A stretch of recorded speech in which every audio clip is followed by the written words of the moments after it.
Hello everyone and welcome back. I'm showing you a little bit of a haul.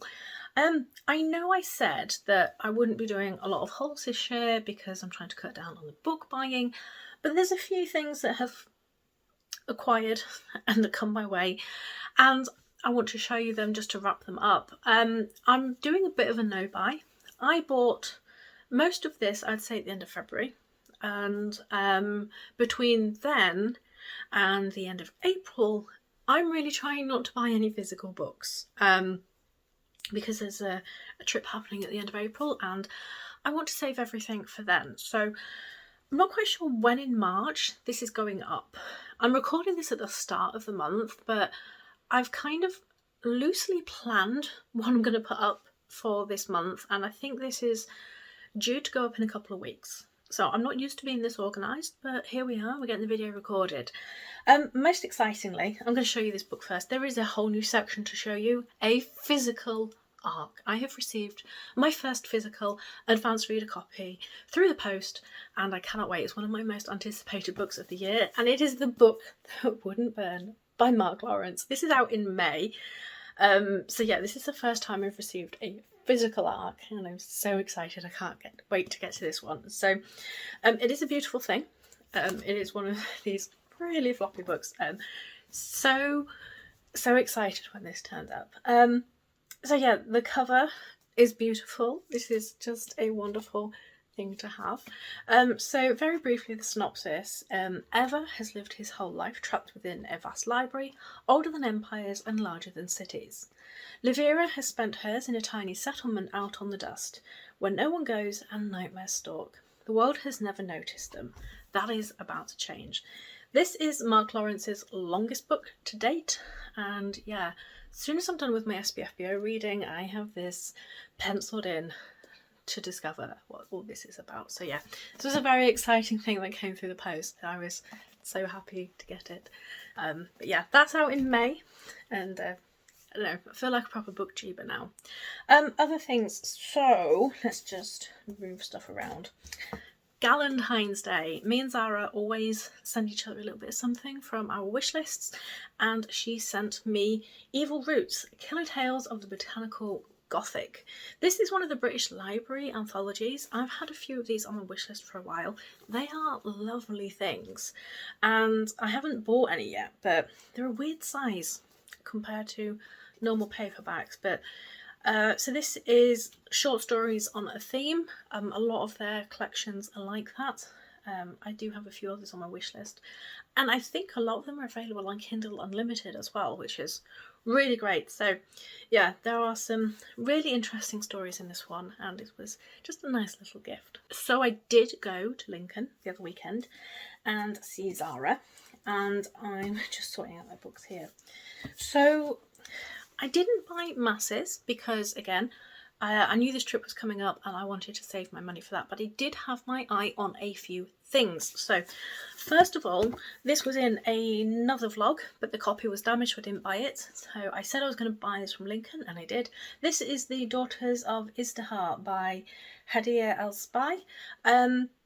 Trapped in an arranged marriage to a man she does not love, Nahal dreams of attending the Weaving Academy. There she will take control of her powers, bending any water to her will, and pursue a glorious future on the battlefield with the 1st all-female military regiment. Her husband, indifferent and secretive, is in love with another woman, a poor bookseller named Georgina. So this has received some hype, so I'm just interested in it, and it's an Orbit title, and honestly, Orbit doesn't really do a lot wrong. So I was really pleased to get that one. Other exciting things. I planned what I was going to buy from Lincoln, so I didn't go too wild. Leviathan Falls by James S. A. Corey, book 9 of The Expanse.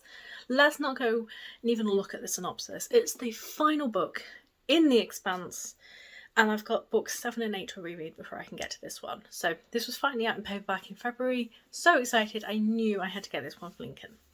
And then finally from Lincoln, A City of Nightmares by Rebecca Schaeffer. Someone posted about this one ages ago, and the cover really caught my eye, along with the first few lines of the synopsis. Ever since her sister became a man-eating spider and slaughtered her way through town, 19-year-old Ness has been terrified. Terrified of some other nightmare murdering her, and terrified of ending up like her sister. Because in the city of Newham, the city that never sleeps, dreaming means waking up as your worst fear. So, yeah, picked that one up as well. One other book that I bought from Lincoln, this was actually from WHSmith. I don't know why I thought it was from the charity shop. It's not. It's from WHSmith, and it rang up at £6 instead of the cover price. But this was a lovely little thing for my Tolkien collection. This is The Adventures of Tom Bombadil. This is poems and stories and some wonderful illustrations. I have a little growing collection of just random Tolkien stuff that I found in charity shops, all sorts of little stories and little books, and yeah, this is just a nice little thing to add to that one, so I do need to read it. There's a lot of fairly early stuff in this one, I think, but it is really just quite a charming little storybook. Finally, two other things.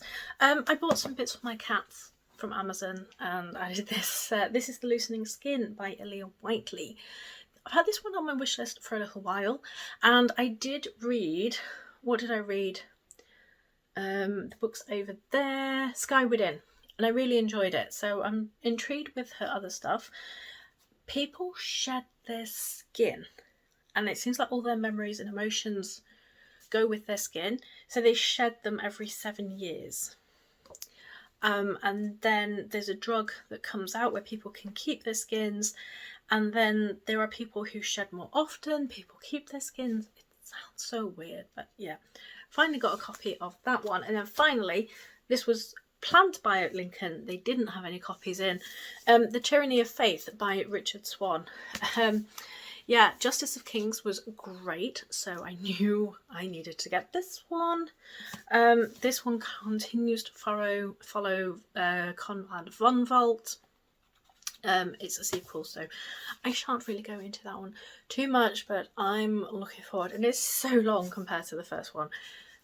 So yeah, I'm going to knock my stack over if I put that book there.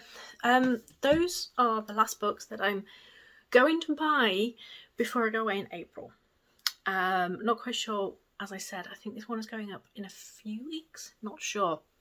But yeah, I have some great books, and a lot of them were all carefully considered this time round, rather than just random buying. So I would love to know if you have received any books recently, or what you're looking forward to. The only thing I have an issue with is there's a T. Kingfisher book coming out in March. I really want to buy it. I'm not quite sure. Tell me, would that count as breaking my no buy if I bought a T. Kingfisher book that's coming out? Or should I wait and buy it when I go away? And I hope they've got it. Anyway, so thanks for watching, and I shall see you all soon.